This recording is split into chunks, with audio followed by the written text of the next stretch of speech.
وأحسن منك لم تر قط عيني وأجمل منك لم تلد النساء خلقت مبرأ من كل عيب خلقت مبرأ من كل عيب كأنك قد خلقت كما تشاء كتاب أنزلناه إليك مبارك ليدبروا آياته وليتذكر أولو الألباب. یہ کتاب برکت والی ہے جسے ہم نے آپ کی طرف نازل فرمایا ہے تاکہ دانش مند لوگ اس کی آیتوں میں غور و فکر کریں اور نصیحت حاصل کریں. اللہم صلی علی سیدنا محمد وعلی آل سیدنا محمد بعدد کل ذرۃ مئۃ الف الف مرۃ. سامعین و ناظرین کرام، السلام علیکم ورحمۃ اللہ وبرکاتہ. سامعین کرام، سورہ بقرہ درس نمبر 51 اور آیت نمبر 30. آج کا موضوع انسان کی حقیقت. اس کے ساتھ آج کے سبق کا آغاز کرتے ہیں. سب سے پہلے گزشتہ سبق کا اعادہ ہوگا. بسم اللہ الرحمن الرحیم. شروع اللہ کے نام سے جو بڑا مہربان نہایت رحم والا ہے. کیف تکفرون باللہ وکنتم امواتا فاحیاکم ثم یمیتکم ثم یحییکم ثم الیہ ترجعون. کافرو، تم خدا سے کیوں کر منکر ہو سکتے ہو؟ جس حال میں کہ تم بے جان تھے تو اس نے تم کو جان بخشی، پھر وہی تم کو مارتا ہے، پھر وہی تم کو زندہ کرے گا، پھر تم اسی کی طرف لوٹ کر جاؤ گے. هو الذي خلق لكم ما في الأرض جميعا ثم استوى إلى السماء فسواهن 7 سماوات وهو بكل شيء عليم. وہی تو ہے جس نے سب چیزیں جو زمین میں ہیں تمہارے لیے پیدا کی، پھر آسمانوں کی طرف متوجہ ہوا تو ان کو ٹھیک ساتھ آسمان بنا دیا، اور وہ ہر چیز سے خبردار ہے. سامعین کرام، سورہ بقرہ آیت نمبر 30. اب تک جو مضمون بیان ہو رہا تھا سامعین کرام وہ اس صورت کا مقدمہ تھا. آج آدم کا واقعہ بیان ہو رہا ہے، اور اس ضمن میں کچھ میں تمہیدی باتیں کرنا چاہتا ہوں، وہ آپ کے ذہن میں ہونا چاہیے. ایک تو دیکھیں، اس تمام جو مضمون ابھی بیان ہوگا آدم کے بارے میں، یہ تقریباً اگر آپ دیکھیں تو 38 آیت تک یہ مضمون چلے گا، یعنی 30 سے لے کر 38 تک. اور یعنی تقریباً اگر آپ دیکھیں تو یہ ایک رکوع کا مضمون ہے، ایک رکوع. تو بہرحال اس کے بارے میں یہ ہے، ایک تو یہ پچھلے مضمون سے الگ مضمون نہیں ہے. ایک بات یہ نوٹ کر لیں، پچھلے مضمون کے ہی کا تسلسل ہے. اور اگر آپ دیکھیں تو پچھلے مضمون میں انسان کی کامیابی اور ناکامی کی بات ہوئی تھی، اور اس میں بھی اس انسان کی کامیابی اور ناکامی کی بات ہو رہی ہے. آخری جو آیات ہیں چند کہ بھئی اہبطوا منہا فإما یأتینکم منی ھدی ومن تبع ھدایا فلا خوف علیہم ولا ھم یحزنون والذین کفروا وکذبوا بآیاتنا اولئک اصحاب النار ھم فیہا خالدون.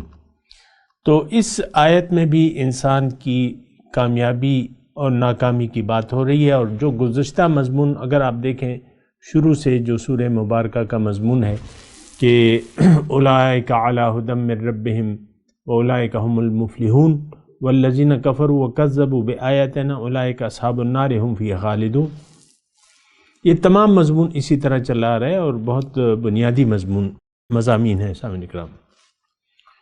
تو ایک بات تو میں آپ کو کہہ رہا تھا کہ یہ گزشتہ جو سبق گزرا ہے، اسباق گزرے ہیں سورت کی شروع سے، یہ اسی کا تسلسل ہے۔ اچھا، اس میں ایک بات جو ہے یعنی آپ نوٹ کر لیں کہ یہ کیوں آدم کا واقعہ بیان کیوں ہو رہا ہے، کہ اس میں ناکامی، یعنی ظاہر ہے کہ اس میں ناکامی اور کامیابی کی بات ہو رہی ہے اور انسان کی ابتدا کا تذکرہ ہو رہا ہے۔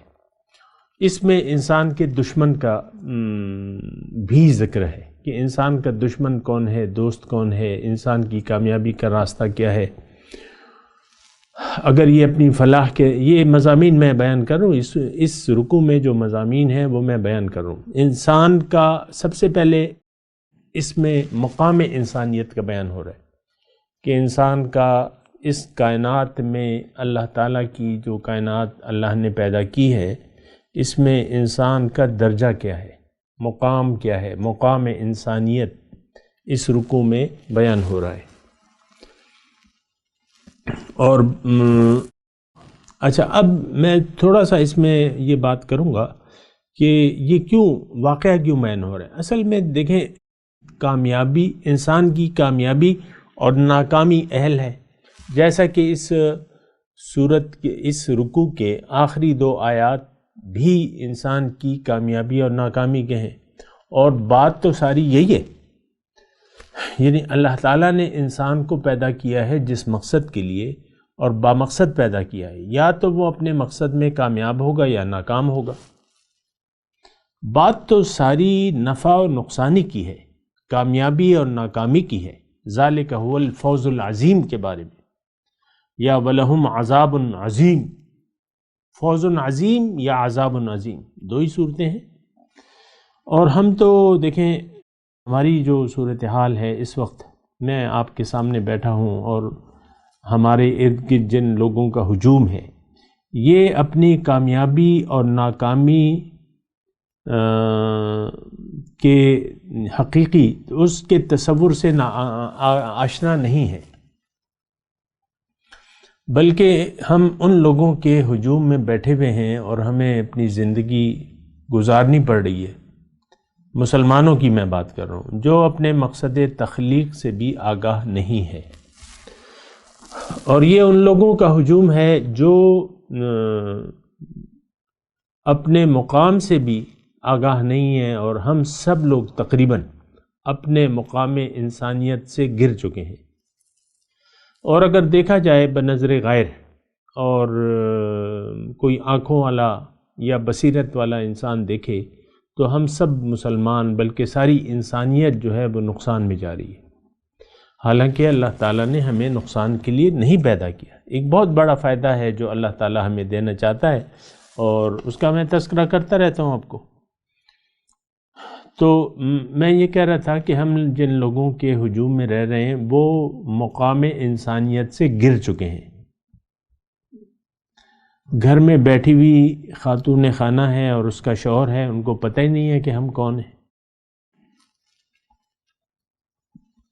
ہم کون ہیں، ہمارا کردار کیا ہونا چاہیے، ہمارا مقصد حیات کیا ہونا چاہیے، اور نہ والدین کو پتہ ہے نہ اولاد کو پتہ ہے، اور ایک بھیڑ چال لگی بھی ہے دنیاوی کامیابی کی۔ یہ بہت خطرناک بات ہے، اور یہ بڑی یعنی اس تصور نے کہ دنیا ہی کی کامیابی اصل ہے، اس تصور نے ہمیں کھوکھلا کر دیا ہے۔ اب ہم میں کوئی جڑ باقی نہیں رہی ہے، یعنی زندگی گزارنے کی کوئی اصل نہیں ہے ہمارے پاس۔ حقیقت میں ہم بے اصل ہو چکے ہیں، اور ہماری جڑیں ہیں ہی نہیں۔ میں یہ نہیں کہوں گا کہ کمزور ہو گئی ہیں، میں یہ نہیں کہوں گا کہ ہماری جڑیں ہیں اور کمزور تھیں کا تذکرہ چھوڑ دیں آپ، تھے تو وہ آباد تمہارے ہی، لیکن تم بتاؤ کہ تم کیا ہو۔ جو گزر چکے ہمارے پہلے جو لوگ گزر چکے، اللہ تعالیٰ نے اسی سورہ بقرہ میں کہا ہے تلک امۃ قد خلت لہا ما کسبت ولکم ما کسبتم، یہ ایک امت تھی جو گزر چکی، ان کے لیے وہ ہے جو انہوں نے کمایا، تمہارے لیے وہ ہوگا جو تم کما رہے ہو۔ ولا تسألون عما كانوا يفعلون، ان کے بارے میں تم سے نہیں پوچھا جائے گا اور تمہارے بارے میں ان سے نہیں پوچھا جائے، یہ میں نے اپنے آپ سے لگا لیا بہرحال۔ اور وہ قرآن کی ایک آیت ہے کہ ولا تزر وازرۃ وزر اخرى، کوئی بوجھ اٹھانے والا کسی دوسرے کا بوجھ نہیں اٹھائے گا، ہم سب نے اپنا اپنا بوجھ اٹھانا ہے۔ لیکن بات میں یہ کہہ رہا ہوں کہ ہم کھوکھلے ہیں، اور ایک ایسا درخت جو سطح زمین پہ کھڑا ہوا ہے، اس کی کوئی جڑی نہیں ہے۔ کلمہ طیبہ حقیقی طور پر نہ ہم سمجھے ہیں، نہ سمجھنا چاہتے ہیں، نہ پڑھا ہے، نہ پڑھنا چاہتے ہیں۔ یہ بھی میں ببانگ دہل آپ کو یہ بات کہتا ہوں، کلمہ طیبہ جو ہمارے دین کی اساس ہے، بنیاد ہے، وہ نہ ہم سمجھتے ہیں، نہ سمجھنا چاہتے ہیں، نہ پڑھا ہے، نہ پڑھنے چاہتے ہیں۔ ہم نے تو ایک ہی مضمون پڑھا ہوا ہے کہ دنیا کیسے کمائی جائے گی کامیابی کے ساتھ۔ آپ دیکھ لیں نا، کوئی مٹھائی بٹنے لگتی ہے، آپ کا بیٹا جو ہے وہ کلاس میں فرسٹ آتا ہے، آپ مٹھائی منگوا لیتے ہیں،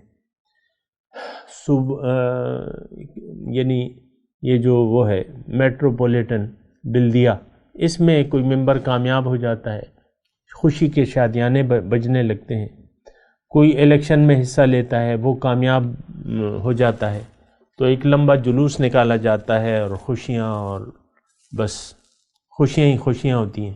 کوئی وزیر بن جاتا ہے، ایک لمبا جلوس وہ لے کے آتا ہے اپنے گاؤں پہ، اپنے شہر، اور یہی خوشیاں۔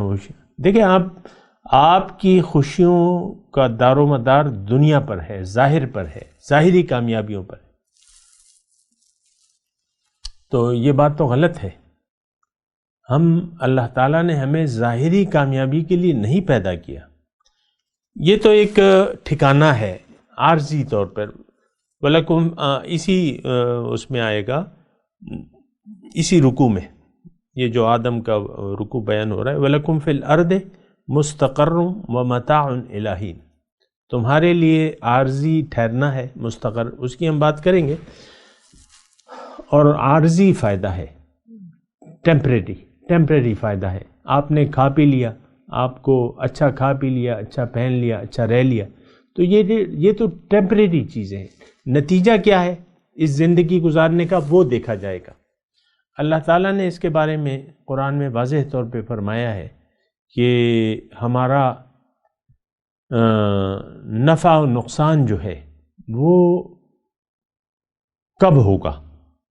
اللہ تعالیٰ نے قرآن میں فرمایا ہے کہ یوم یجمعکم لیوم الجمع ذالک یوم التغابن، جس دن وہ تمہیں جمع کرے گا، جمع کرنے والے دن، وہ دن جو ہے وہ نفع و نقصان کا ہے، تغابن، غبن، یعنی وہاں دیکھا جائے گا کہ کون نقصان میں ہے اور کون فائدے میں ہے۔ اور فوز عظیم کی جو بات ہوتی ہے تو وہ اصل تو آخرت کا ہے۔ اللہ تعالیٰ نے قرآن میں واضح طور پہ ہمیں فرمایا ہے کہ فمن زحزح عن النار وادخل الجنۃ فقد فاز۔ کامیاب انسانوں کے متعلق اللہ تعالیٰ قرآن میں وضاحت سے بیان کرتے ہیں۔ وہ الگ بات ہے کہ ہم نہ قرآن پڑھیں نہ سمجھیں، لیکن بات تو یہی ہے جو اللہ نے بیان کی ہے۔ کامیابی اللہ تعالیٰ بیان فرماتا ہے کہ جس دن وہ جمع کرے گا تمہیں جمع کرنے والے دن، وہ دن جو ہے وہ اصل کامیابی اور ناکامی کا ہے۔ ذالک یوم التغابن، وہ دن جو ہے وہ نفع و نقصان کا دن ہوگا۔ تو بہرحال یہ ساری صورتحال ہے سامعین کرام، اور یعنی یہ ہمیں اچھی طریقے سے سوچنا ہوگا۔ یہ جو سورہ، یہ رکوع شروع ہو رہا ہے، اس میں کافی مضامین ہے، تھوڑا سا میں چاہتا ہوں کہ میں نے پوائنٹ آؤٹ بھی کر لیے ہیں، تو میں چاہتا ہوں آپ کو میں ایک مرتبہ بیان کر دوں کہ اس رکوع میں کیا کیا مضامین ہیں، یہ جو آدم کا قصہ ہے اس میں کیا کیا مضامین ہیں، یہ میں آپ کو سرسری طور پہ بیان کرنا چاہتا ہوں، بات انشاءاللہ اس پہ کریں گے۔ اس میں انسان کی اصل غرض پیدائش بیان ہو رہی ہے، انسان کا مقام انسانیت کیا ہے یہ بیان ہو رہا ہے، دیگر مخلوقات کے مقابلے میں انسان کی کیا حیثیت ہے۔ اب ظاہر ہے کہ شیر اور چوہا ان میں تو کافی فرق ہے، ان کے درجات میں فرق ہے، یا گیدڑ اور بلی ان میں کافی فرق ہے، گیدڑ ہے، بلی بلی ہے، یعنی دیگر مخلوقات کے مقابلے میں انسان کی حیثیت کیا ہے، مقام انسانیت، یہ اس میں بیان ہو رہا ہے۔ پھر اس میں بیان ہوگا انسان کا دشمن کون ہے، انسان کو اس کے دشمن سے بھی آگاہ کیا جائے گا، اور پھر اس کا طریقہ واردات کیا ہے یہ بھی اسی رکوع میں بیان ہوگا۔ پھر انسان اگر اپنے مقام سے گر جائے تو کیا ہوگا، یہ بھی اسی رکوع مبارکہ میں ہے۔ انسان اگر اپنی فلاح کے راستے پر نہ چلے تو کیا ہوگا، انسان کی فلاح کا راستہ کیا ہے، یعنی اس کی کامیابی کا راستہ کیا ہے، یا انسان کی فضیلت کس وجہ سے ہے دیگر مخلوقات پہ، اور انسان سے اگر غلطی ہو جائے تو وہ غلطی کو کیسے معاف کروائے گا یا کیسے رجوع کرے گا۔ ظاہر ہے غلطی ہو سکتی ہے، انسان ہے، کمزور ہے، یہ سارے میں نے تھوڑا سا آپ کو بتایا، باقی تو ساتھ ساتھ وہ مضامین آتے رہیں گے، ہم بیان کرتے رہیں گے، لیکن پہلا جو تھوڑا سا میں چاہتا ہوں کہ میں آپ کو اس رکوع کا ترجمہ تھوڑا سا یعنی چند آیات کا پہلے پڑھ دوں، پھر بات کریں گے۔ اس قلنا للملائکۃ اسجدوا، جب ہم نے کہا فرشتوں سے کہ سجدہ کرو آدم کو، فسجدوا، انہوں نے سجدہ کیا، الا ابلیس، ابلیس نے نہیں کیا، ابا واستکبر، اس نے انکار کیا اور تکبر کیا، وکان من الکافرین، اور وہ کافروں میں سے ہو گیا، انکار کرنے والوں میں۔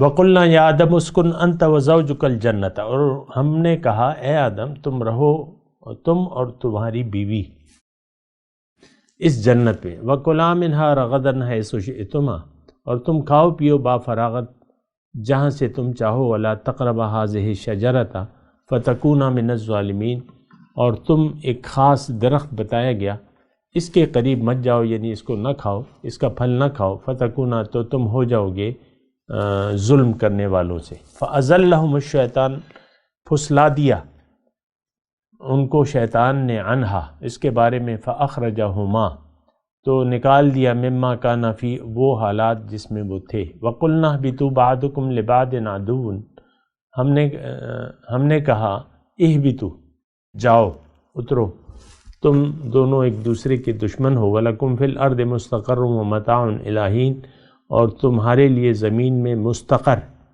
ٹھکانہ، اور متاع، فائدہ اٹھانا ہے ایک خاص وقت تک۔ فَتَلَقَّىٰ آدَمُ مِن رَبِّهِ كَلِمَاتٍ فَتَابَ عَلَيْهِ، اللہ تعالیٰ نے القاء کیے آدم کو چند کلمات، اور وہ کلمات جب انہوں نے پڑھے، فَتَابَ عَلَيْهِ، اللہ تعالیٰ نے ان کی توبہ قبول کر لی، إِنَّهُ هُوَ التَّوَّابُ الرَّحِيمُ، وہ تو بہت توبہ قبول کرنے والا مہربان ہے۔ قُلْنَا اهْبِطُوا مِنْهَا جَمِيعًا، ہم نے کہا کہ تم سب جاؤ زمین میں، فَإِمَّا يَأْتِيَنَّكُم مِّنِّي هُدًى، پس آئے گی تمہارے پاس میری طرف سے جب ہدایت آئے زندگی گزارنے کے بارے میں، فمن تبع ہدایہ، جنہوں نے ان ہدایات کے مطابق زندگی گزاری، فلا خوف علیہم ولا هم یحزنون، تو ان پہ نہ کوئی خوف ہوگا نہ کوئی غم ہوگا، والذین کفروا وکذبوا بآیاتنا، اور جس نے انکار کیا اور جھٹلایا میرے احکامات کو، یہ لوگ جہنم میں جائیں گے، آگ میں جائیں گے، اصحاب النار ہیں یہ، ہم فیہا خالدون، ہمیشہ اس میں رہیں گے۔ تو یہ تو ہوا لفظی ترجمہ سامعین کرام۔ پہلے یعنی دیکھیں اس میں اللہ تعالیٰ، میں نے آپ کو جیسے کہ بتایا، دوبارہ بتاتا ہوں، اس میں اللہ تعالیٰ ہمیں دیکھیں ایک چیز کی الف بے یعنی بنیادی سٹرکچر، کوئی بھی مشین ہو اس کی آپ بنیادی فائدہ جان لیں، اس کے نقصانات، جیسے کہ مینول میں دیا جاتا ہے ہمارا وہ جو انسٹنٹ گریزر آتا ہے آج کل، کل پتہ نہیں کیا چیز ہوگی، وہ گریزر آئے میں اس میں لکھا ہوتا ہے کہ غسل خانے کے اندر مت لگائیں اور زیادہ تیز نہ چلائیں، یہ کریں احتیاط وغیرہ مقصد تو سارا تو یہ اللہ تعالیٰ دیکھیں ہمیں انسان کو اس کی بنیاد یعنی پیدائش کے وقت کے سارے حالات چاہ رہا ہے اور ایک واقعے کی صورت میں. اور یہ بات بھی نوٹ کر لیں سامعین کرام کہ یہ واقعہ زمین کا نہیں ہے کیونکہ اس میں کہا گیا ہے تم اب جاؤ زمین پر، تو مطلب یہ زمین کا نہیں ہے، تو یعنی مادیات کا نہیں ہے. لیکن اب ایک بات اور نوٹ کر لیں کہ دیکھیں ہم میں ایک ایسا مرض ہے کہ ہم غیر ضروری سوالات کرنے لگتے ہیں. جہاں تک باطن کا تعلق ہے تو یقیناً باطن دیکھیں جب باطن کی بات ہوگی تو وہ ہماری پوری طرح سمجھ میں نہیں آ سکے گی کہ یہ کیا ہوا، یہ کیوں ہوا، کیونکہ ہم ظاہر کے حساب کتاب سے سوالات کرتے ہیں جبکہ وہ واقعہ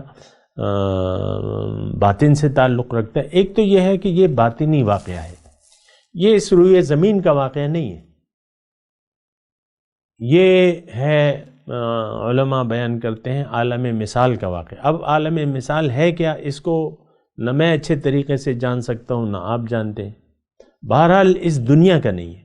تو اس میں آپ کو کہہ رہا ہوں کہ ایک بنیادی بات جو میں آپ کو کہنا چاہتا ہوں، آپ کتابوں میں بہت ساری باتیں مختلف اس واقعے کے بارے میں پڑھ بھی، یعنی اگر کوئی پڑھتا ہے تو وہ اس کو پڑھے گا، مختلف سوالات، مختلف جوابات. لیکن ایک بات بنیادی طور پہ میں آپ کو اللہ تعالیٰ کی توفیق سے کہہ رہا ہوں کہ دیکھیں قرآن کتاب نصیحت ہے. ہر بیان کا اللہ تعالیٰ کا ایک بنیادی مقصد ہوتا ہے. تو بجائے اس کے کہ آپ اس کی تفاصیل میں جائیں، آپ اس واقعے سے نصیحت لیں. مثال کے طور پہ میں آپ کو عرض کرتا ہوں کہ اصحاب کہف تھے اور وہ غار میں اللہ تعالیٰ نے ان کو سلا دیا، 300 سال تک وہ سوئے رہے. وہ تو اسی دنیا کا واقعہ ہے، لیکن اس میں بھی جو ہے مطلب سوالات لوگوں نے اٹھائے کہ سیقولون ثلاثۃ رابعہم کلبہم ویقولون رابعہم خمسۃ کلبہم، ایسی ہیں. اس کا ترجمہ یہ ہے کہ یہ لوگ کہیں گے کہ وہ لوگ 3 تھے، چوتھا ان کا کتا تھا. کچھ کہیں گے کہ وہ 5 تھے، چھٹا ان کا کتا تھا.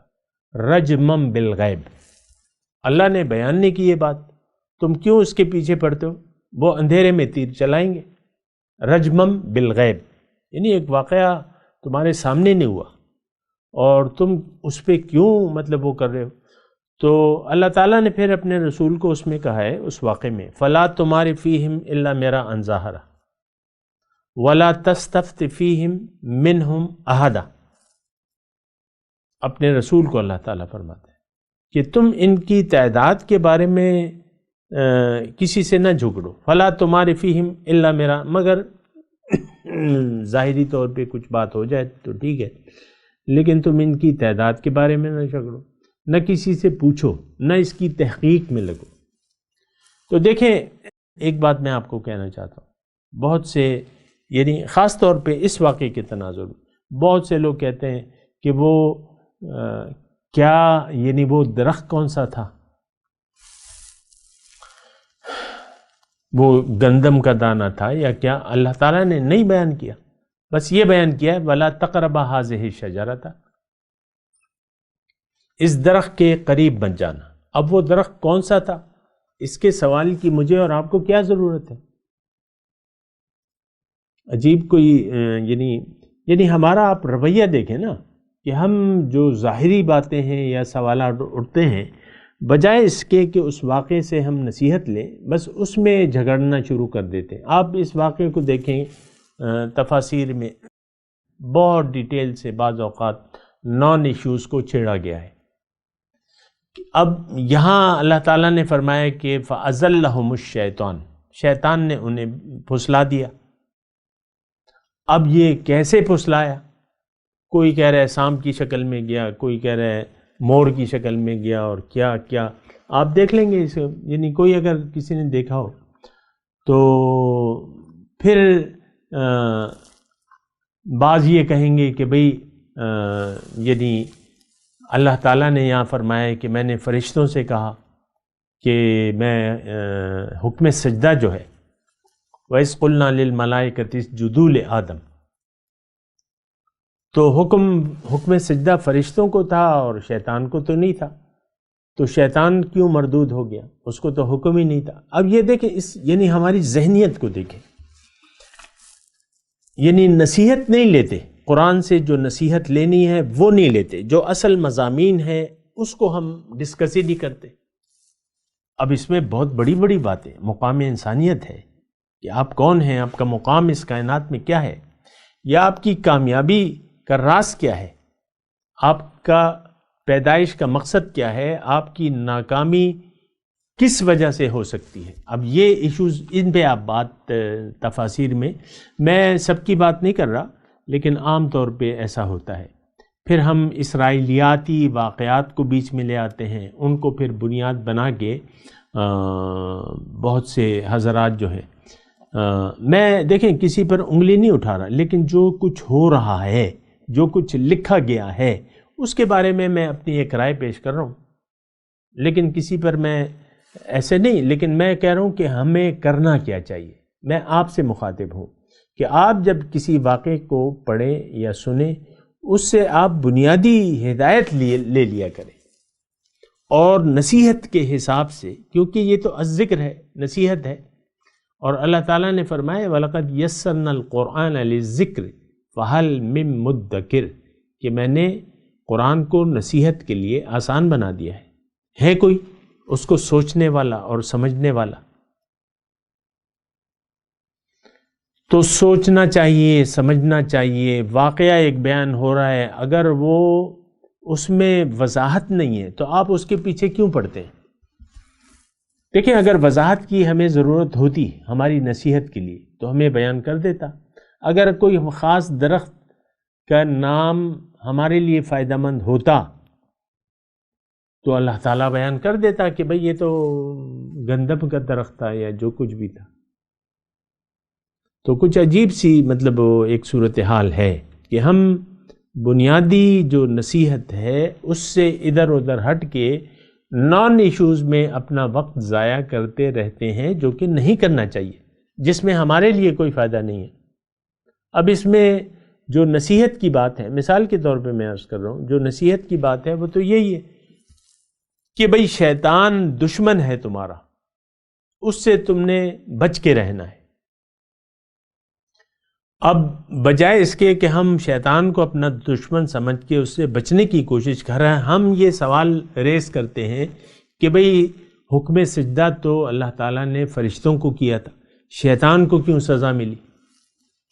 یعنی ایک بالواسطہ آپ اللہ تعالیٰ پہ انگلی اٹھا رہے ہیں، معاذ اللہ۔ سزا حکم کس نے دیا تھا؟ سزا کس نے دی؟ حکم اللہ نے دیا تھا، سزا مردود بھی اللہ تعالیٰ نے اس کو کیا۔